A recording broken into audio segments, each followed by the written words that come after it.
Music by Mukesh Murari.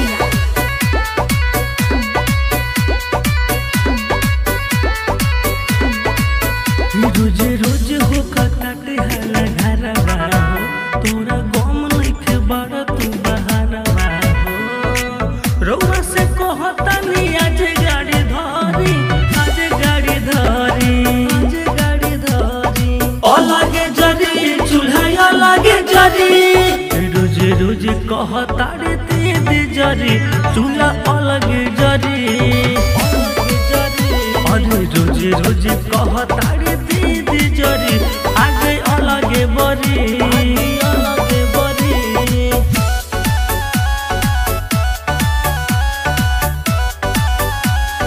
Music by Mukesh Murari.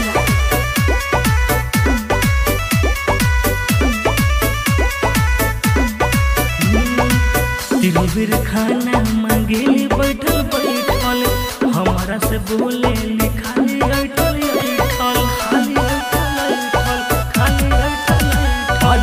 तीनों time खाना मांगेली बैठल बैठल, खाली हमारा से रोज बोलेली ऐठल, बोलेली ऐठल, बोलेली ऐठल।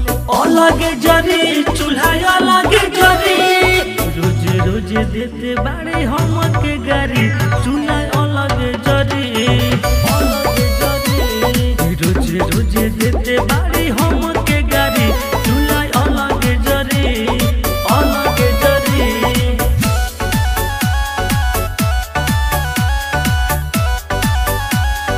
Music by Mukesh Murari.